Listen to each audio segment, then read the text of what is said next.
अस्सलाम वालेकुम। आज के लेक्चर में मैंने बात करनी है पोटेंशियोमीटर पे। पोटेंशियोमीटर क्या है? पोटेंशियोमीटर एक पोटेंशियल मेजरिंग इंस्ट्रूमेंट है। अगर आप इसके वर्ड को ध्यान से देखें पोटेंशियोमीटर को, तो ये दो वर्ड्स की कॉम्बिनेशन से मिलकर बना हुआ है, एक पोटेंशियो और दूसरा मीटर। तो ये बात मैंने यहाँ पे लिखी है, the word potentiometer is combination of two words. Potentio refers to potential और voltage, meter refers to a device that measures. तो पोटेंशियोमीटर क्या है? कॉम्बिनेशन है दो वर्ड्स का, एक पोटेंशियो और दूसरा मीटर। पोटेंशियो का मतलब होता है पोटेंशियल या फिर वोल्टेज। मीटर किसी भी मेजरिंग इंस्ट्रूमेंट के लिए यूज किया जाता है। तो हम पोटेंशियोमीटर को डिफाइन कर सकते हैं, potentiometer is device used to measure electric potential और वोल्टेज एक्यूरेटली। तो ये एक ऐसी डिवाइस है जो कि इलेक्ट्रिक पोटेंशियल को या फिर इलेक्ट्रिक वोल्टेज को एक्यूरेटली मेजर कर सकता है। तो आपके माइंड में ये वाला क्वेश्चन आ सकता है, वोल्ट मीटर भी एग्जैक्टली यही काम करता होता है, वो भी पोटेंशियल को मेजर करता है, तो हमें पोटेंशियोमीटर की क्यों जरूरत पड़ी? तो इसका आंसर यहाँ पे ही आपको मिल जाएगा कि आर वोल्टेज एक्यूरेटली, ये क्या करता है? एक्यूरेटली मेजर करता है। जो वोल्ट मीटर होता है वो भी बिल्कुल पोटेंशियल को मेजर कर सकता है और मेजर करता भी है, लेकिन उसमें एक्यूरेसी इतनी नहीं होती, वो क्योंकि सर्किट में से कुछ करंट को यूज कर रहा होता है और उस करंट की यूज करने की वजह से वहां पे जो पोटेंशियल जिस चीज का मेजर करना होता है उसी के पोटेंशियल को वो खुद यूज कर रहा होता है, जिसकी वजह से जो वोल्ट मीटर है उसकी एक्यूरेसी इतनी नहीं होती। तो हम कह सकते हैं कि जो पोटेंशियोमीटर है ये ज्यादा एक्यूरेटली वोल्टेज को या फिर पोटेंशियल डिफरेंस या ईएमएफ को मेजर कर सकता है। अब इसका बेसिक पर्पस क्या होता है किसी भी पोटेंशियोमीटर का? The potentiometer is used for determination of electromotive force. EMF को ये मेजर करने के लिए आप इसको यूज कर सकते हैं। अब वोल्ट मीटर से आप ईएमएफ को क्यों नहीं मेजर कर सकते? क्योंकि वोल्ट मीटर अगेन उस बैटरी के अंदर से कुछ ना कुछ करंट को ड्रॉ करेगा, जिसकी वजह से वहां पे जो उसकी वोल्टेज है वो इंटायर वोल्टेज आएगी नहीं, जो कि फिर ईएमएफ नहीं रहेगी। तो इस वजह से वोल्ट मीटर से कभी भी आप ईएमएफ को मेजर नहीं कर सकते, उसके लिए आपको पोटेंशियोमीटर की जरूरत पड़ेगी। फिर इसके बाद मेजरमेंट ऑफ इंटरनल रेजिस्टेंस के लिए भी आप पोटेंशियोमीटर का इस्तेमाल करते हैं। पोटेंशियोमीटर को कहाँ पे यूज करते हैं? For measurement of internal resistance के लिए आप इसको यूज करते हैं। और इसके बाद थर्ड एप्लीकेशन इसकी ये है, comparison of potentials of two EMF source. अगर आपके पास दो बैटरीज हैं, अब कौन सी बैटरी का ईएमएफ ज्यादा है, उनकी कंपैरिजन के लिए भी आप क्या कर सकते हैं? पोटेंशियोमीटर का इस्तेमाल कर सकते हैं। चौथी एप्लीकेशन इसकी यहाँ पे ये लिखी है कि better output in measuring potential difference as compare to volt meter. तो यहाँ पे जो ये पोटेंशियल डिफरेंस को मेजर करेगा, उसकी जो मेजरमेंट है वो वोल्ट मीटर से ज्यादा बेटर होगी। तो क्या है? Better output in measuring potential difference as compare to volt meter. Volt meter के मुकाबले में ये जो मेजरमेंट करेगा वोल्टेज की या फिर पोटेंशियल डिफरेंस की, वो ज्यादा एक्यूरेट होगी, ज्यादा प्रिसाइज होगी। इसके बाद इसकी वर्किंग प्रिंसिपल क्या है?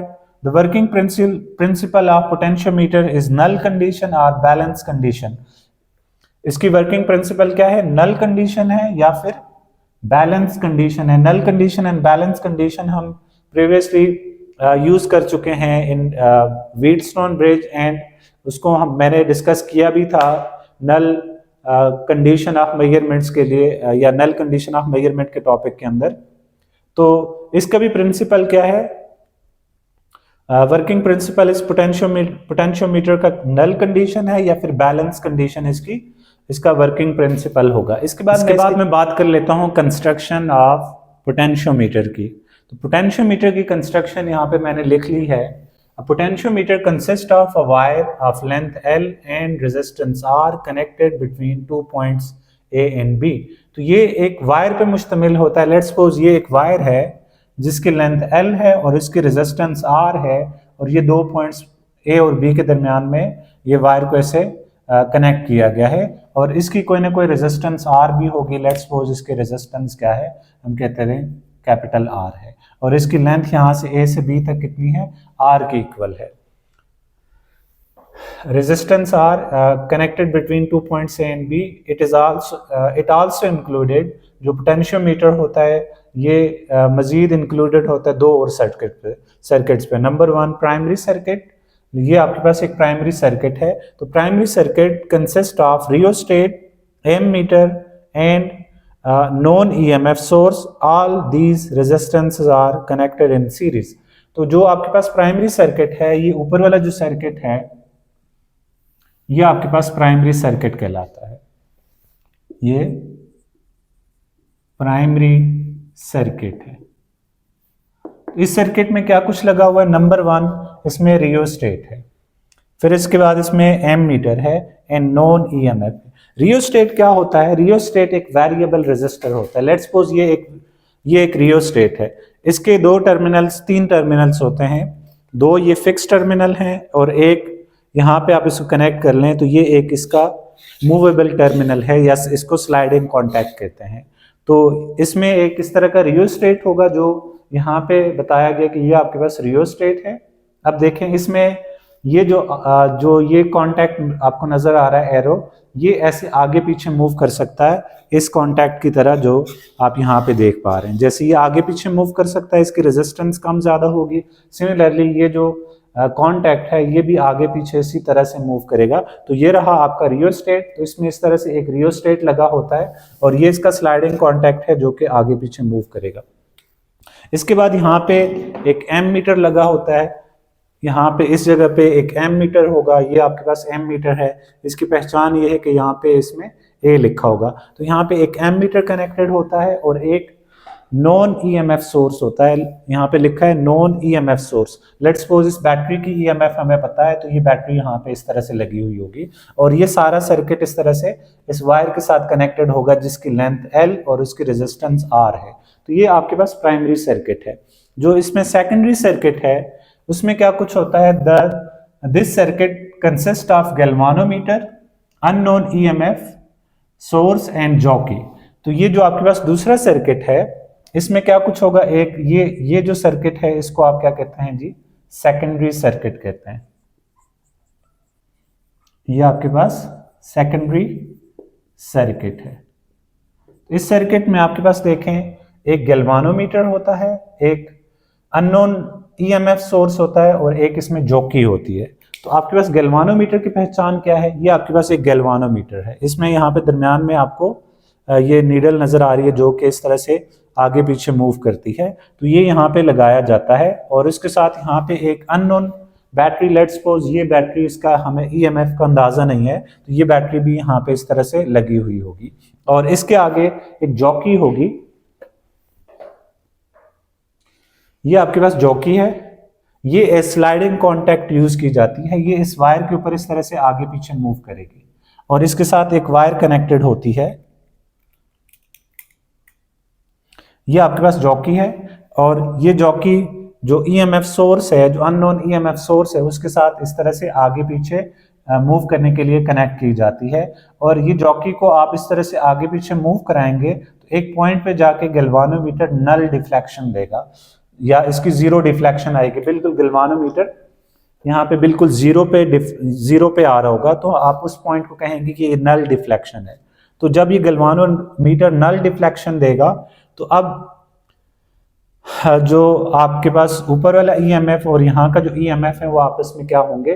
बैलेंस हो जाएंगे। तो अब इस बात को मैं आगे वर्किंग में थोड़ा सा और समझा देता हूँ। तो इसकी वर्किंग कुछ इस तरह से है, ये इसकी कंस्ट्रक्शन थी। अब इसकी वर्किंग की बात कर लेते हैं। According to Ohm's law V is equal to IR, और अगर हम इसमें से I को कांस्टेंट रख लें तो I और इक्वल हटा के आप प्रोपोर्शनलिटी लगा सकते हैं, तो V is proportional to R। इसको मैं रिलेशन 1 कह देता हूँ। ये उस वक्त होगा जब I कांस्टेंट होगा, उस पूरे सर्किट के अंदर एक जैसा करंट फ्लो करे, तो आप कह सकते हैं कि V is proportional to R। We also know that R is proportional to L।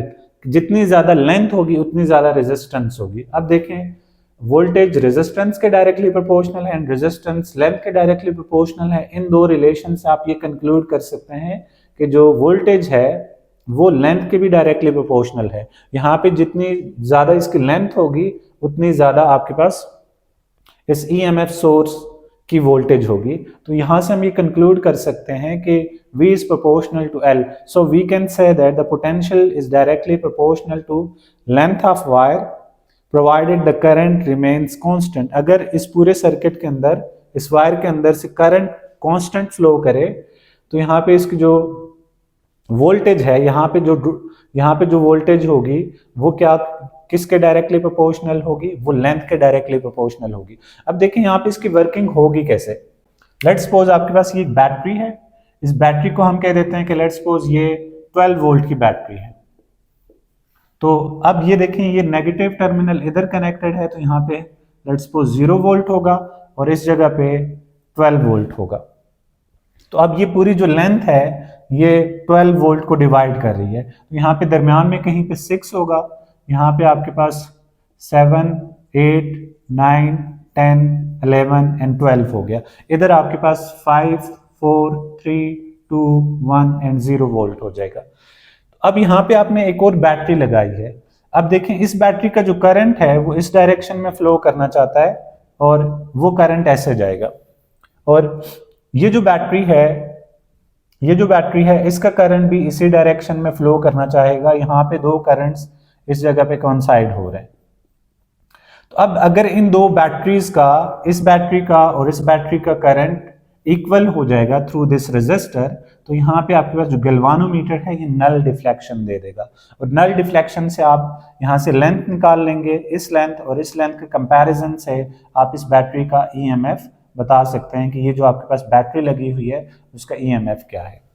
तो आप इसके बाद मैं बात कर लेता हूँ potentiometer for comparison of EMF की बात कर लेता हूँ। ये क्वेश्चन है, शॉर्ट क्वेश्चन भी आ सकता है कि discuss potentiometer for comparison of EMF. तो इसके आंसर में आपने ये सारा कुछ लिखना होगा। तो मैंने यहाँ पे कंसिडर किया है कि दो ईएमएफ E1 एंड E2 हैं which are consider two EMF sources E1 and E2 which are to be compared by potentiometer। हमारे पास लेट्स सपोज कोई से भी दो EMF sources हैं E1 and E2, इनका कंपैरिजन करना है कि इनमें से कौन सा EMF ज़्यादा पोटेंशियल रख रहा है और कौन सा EMF कम पोटेंशियल रख रहा है।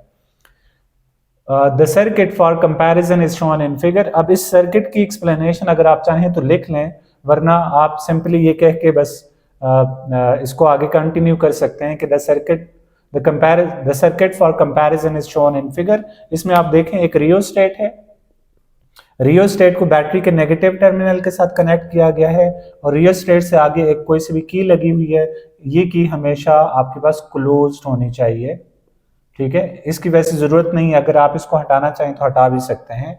फिर इसकी की से आगे ये जो वायर है इसको बी पॉइंट के साथ कनेक्ट किया गया है और जो नॉन ईएमएफ है ये आपके पास नॉन ईएमएफ है, इसको जो पोटेंशियोमीटर है उसकी ए साइड के साथ कनेक्ट किया गया है। तो ये आपके पास प्राइमरी सर्किट बन गया। अब जो सेकेंडरी सर्किट है उसमें आपने दो ईएमएफ सोर्सेज को इस तरह से कनेक्ट करना है कि हर एक ईएमएफ सोर्स का जो पॉजिटिव टर्मिनल है वो ए पॉइंट के साथ कनेक्टेड हो। जैसे ये देखें E1 का भी पॉजिटिव टर्मिनल ए पॉइंट के साथ और EMF2 का भी जो पॉजिटिव टर्मिनल है वो ए पॉइंट के साथ कनेक्टेड है। और जो नेगेटिव टर्मिनल्स हैं उनके आगे एक की लगी होनी चाहिए। जैसे आप देख पा रहे हैं कि यहाँ पे की 1 है और यहाँ पे की 2 है और इन दो की से आगे आपके पास एक कॉमन गैल्वानोमीटर होगा। गैल्वानोमीटर से आगे आपके पास एक जो की होगी जो कि आप इस पोटेंशियोमीटर की वायर के ऊपर स्लाइड करेंगे। तो इनिशियली आपने क्या करना है, की 1 को क्लोज करना है। की 1 को आपने इंसर्ट कर लिया या इसकी इंसर्शन होगी तो की 1 इज क्लोज। तो अब आपके पास की 2 ओपन है। तो अब आप देख पा रहे हैं कि ये आपके पास ईएमएफ जो नॉन ईएमएफ है उसका करंट इस डायरेक्शन में फ्लो कर रहा है और यहाँ से ईएमएफ जो अननोन है, जो ईएमएफ अननोन 1 है उसका करंट ऐसे अपवर्ड जा रहा है। तो इनिशियली ये दोनों करंट्स आपस में इक्वल मिकदार में नहीं होंगे। तो गैल्वानोमीटर कोई ना कोई डिफ्लेक्शन दे रहा होगा। गैल्वानोमीटर लेट्स सपोज राइट में डिफ्लेक्शन दे रहा है कि एक करंट इस डायरेक्शन में फ्लो कर रहा है। तो अब हमने क्या करना है, इस जॉकी को ऐसे आगे पीछे मूव करना है। लेट्स सपोज आप इस जॉकी को थोड़ा सा आगे मूव कराते हैं इस जगह पे जाके, ये चले हम इसको कह देते हैं कि आपने इसको यहां से यहां तक मूव कराया। इसकी ये जो लेंथ है let's suppose this is L1 यहाँ पे L1 पे आके गैल्वानोमीटर ने नल डिफ्लेक्शन दे दी है। इस जगह पे क्या दे दी है? नल डिफ्लेक्शन दे दी है गैल्वानोमीटर ने। इसको आपने यहाँ से ऐसे मूव कराया और इस पॉइंट पे आके इसने ये लेट्स सपोज 100 सेंटीमीटर 70 सेंटीमीटर पे जाके इसने नल डिफ्लेक्शन दे दी। L1 की वैल्यू आपने नोट कर ली। फिर इसी तरह से सेम प्रोसेस आप की 2 के लिए करेंगे। की 1 को ओपन करके की 2 को क्लोज कर लेंगे। फिर आप किसी और लेंथ लेट्स सपोज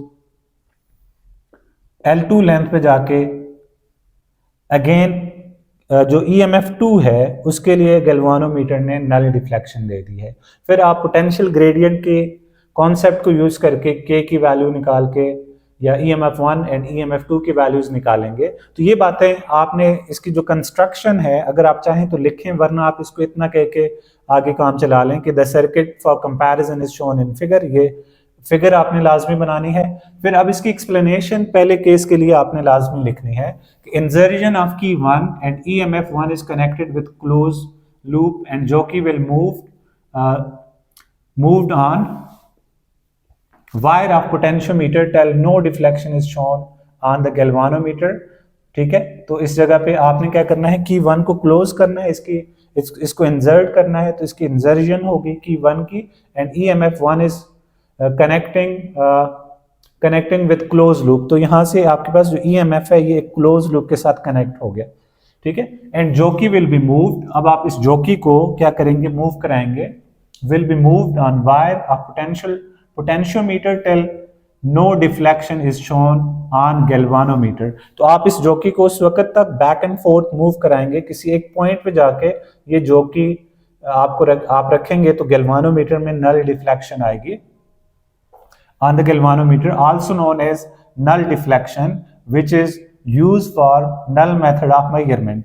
ठीक है, तो इसका इस्तेमाल किया जाता है किस चीज के लिए? नल मेथड ऑफ मेजरमेंट के लिए। तो जिस पॉइंट पे जो कि आपके पास नल डिफ्लेक्शन दे रही होगी, जिस पॉइंट पे गैल्वानोमीटर नल डिफ्लेक्शन देगा, तो उस पॉइंट के लिए पोटेंशियल ग्रेडियंट को जरा यूज करें। तो पोटेंशियल ग्रेडियंट क्या होता है? पोटेंशियल ग्रेडियंट अगर आपको याद हो, पोटेंशियल ग्रेडियंट के जो होता है वो EMF ओवर लेंथ के इक्वल होता है। ठीक है, potential gradient electric field intensity के इक्वल होता है। इलेक्ट्रिक फील्ड इंटेंसिटी आपको पता है नेगेटिव ग्रेडियंट ऑफ पोटेंशियल होती थी, अगर आपको याद हो, delta V over delta R या फिर V ओवर L के इक्वल होती थी। अब यहाँ पे जो V है वो आपके पास EMF है, और कौन सा EMF है? लेट्स सपोज ये EMF E1 है। तो मैंने यहाँ पे लिखा है कि K या पोटेंशियल ग्रेडियंट, जिसको वैसे E लिखते हैं, E हमने यहाँ पे नॉन बैटरी के EMF को कहा हुआ है, तो इस वजह से मैं इसको K से रिप्रेजेंट कर रहा हूँ। K is equal to EMF over length की इक्वल हो जाएगी, जैसे आपने यहाँ पे देखा। अब देखिए EMF क्या है? E1 है, और ये कौन सी लेंथ पे बैलेंस हो रही है? लेट्स सपोज L1 पे बैलेंस हो रही है। तो मैंने यहाँ पे K is equal to EMF1 over L1 लिखा, और L1 यहाँ पे डिवाइड है, इधर आके मल्टीप्लाई होगा, तो EMF1 is equal to K time L1 हो जाएगा।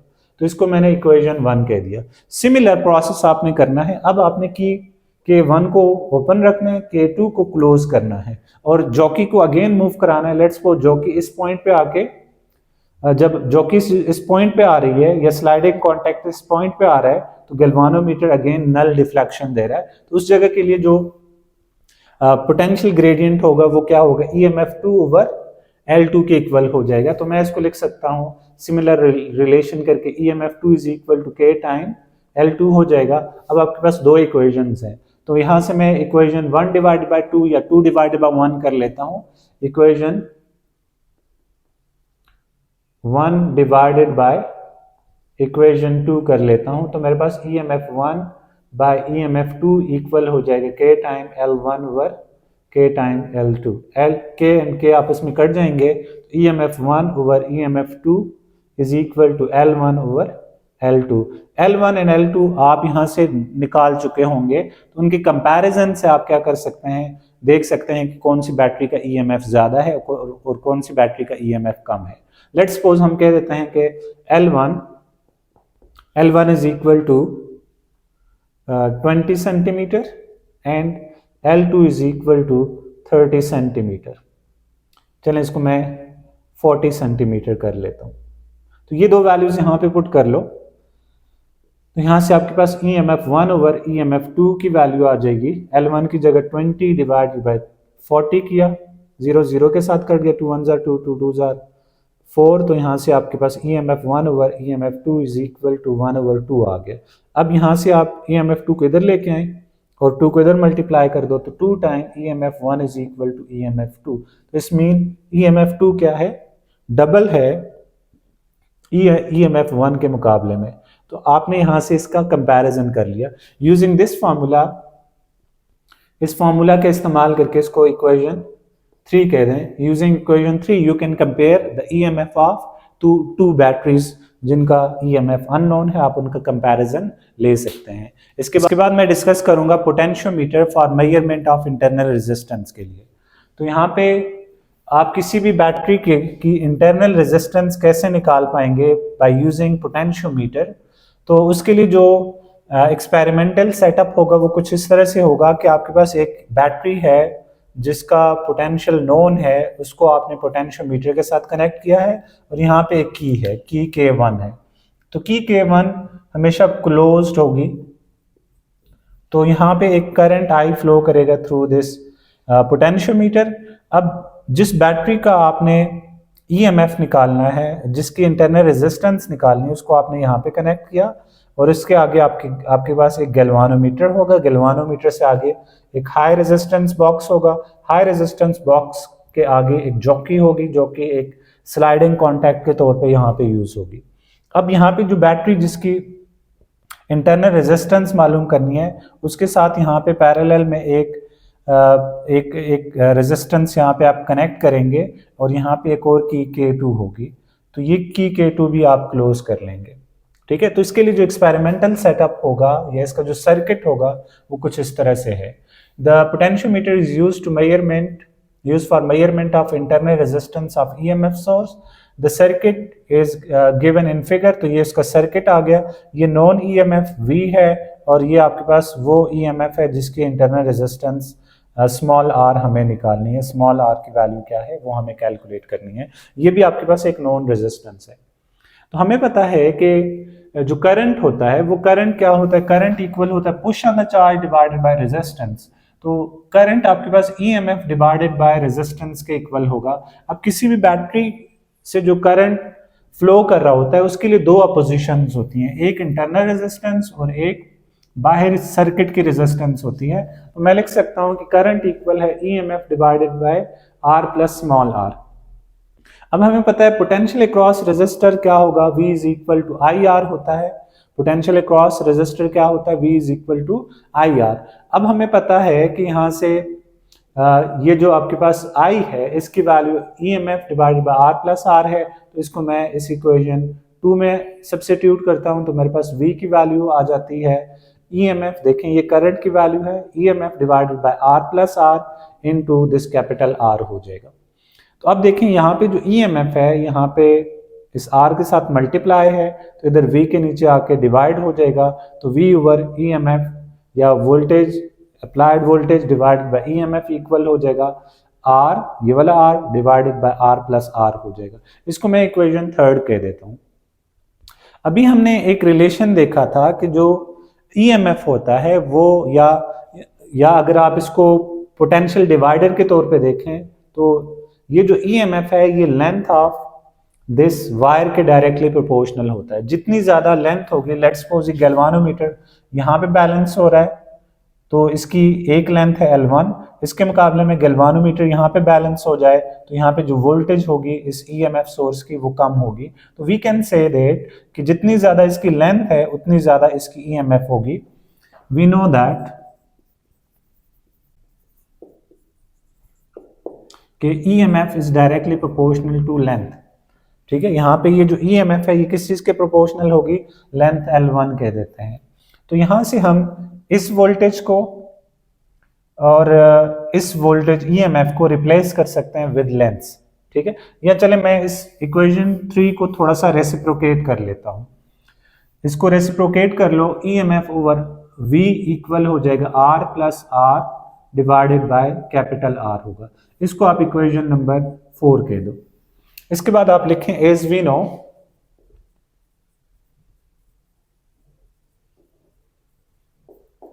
कि EMF is proportional to what, length of potentiometer जहाँ पे गैल्वानोमीटर बैलेंस हो रहा है, तो यहाँ से हम ये कह सकते हैं अगर ये ईएमएफ L1 पे बैलेंस हो रही है, कोई दूसरी वोल्टेज होगी वो आपके पास L2 पे बैलेंस होगी, तो इक्वेशन 4 कुछ इस तरह से इंप्लाई करेगी। इक्वेशन 4 इंप्लाइज दैट, देखें ईएमएफ की जगह मैं क्या लिख सकता हूं, इसको अगर आप थोड़ा फर्दर सिंप्लीफाई करें तो ये आपके पास some constant k time L1 के इक्वल होगी। इस तरह से V है ये k टाइम L2 पे बैलेंस हो जाएगी। तो मैं इक्वेशन 4 को लिख सकता हूँ, इक्वेशन 4 इंप्लाइज दैट EMF1 की जगह k टाइम L1 लिखा और EMF V की जगह k टाइम L2 लिखा is equal to R plus small r divided by capital R हो जाएगा। तो k के साथ कैंसिल आउट हो जाएगा, L1 over L2 is equal to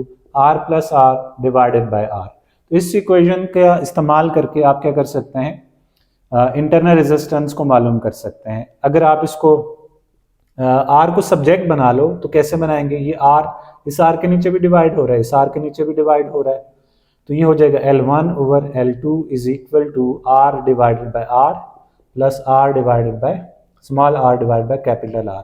ये R कट जाएगा, यहाँ पे 1 आ जाएगा, L1 over L2 is equal to 1 plus R over R हो जाएगा। ये 1 यहाँ पे प्लस है, उधर आके माइनस हो जाएगा, L1 over L2 minus 1 is equal to R over R हो जाएगा। हमें तो स्मॉल r चाहिए, कैपिटल R इधर आके मल्टीप्लाई हो जाएगा, तो R की वैल्यू होगी, R इधर आके मल्टीप्लाई हो गया L1 ओवर L2 माइनस 1। तो इस फार्मूला की मदद से आप क्या कर सकते हैं, इंटरनल रेजिस्टेंस मालूम कर सकते हैं पोटेंशियोमीटर की। तो पोटेंशियोमीटर एक बहुत ही इंपॉर्टेंट लॉन्ग क्वेश्चन है, इसमें से शॉर्ट क्वेश्चंस भी बन सकते हैं कि पोटेंशियोमीटर को आप डिस्कस करें for measurement of internal resistance, for comparison of EMF, ये शॉर्ट क्वेश्चन के तौर पे भी आ सकते हैं, या फिर यही चीज़ें एज लॉन्ग क्वेश्चन भी आ सकती हैं with construction and definition and working principle of potentiometer. तो आपने पोटेंशियोमीटर के टॉपिक को बार बार समझना है। अगर ये आपको एक दफ़ा समझ नहीं आता तो आप इसको 2 दफ़ा देखें, 2x स्पीड पे देख लें, लेकिन इसको आप बार बार देख के इसको समझें क्योंकि ये एक इम्पोर्टेंट लॉन्ग क्वेश्चन है।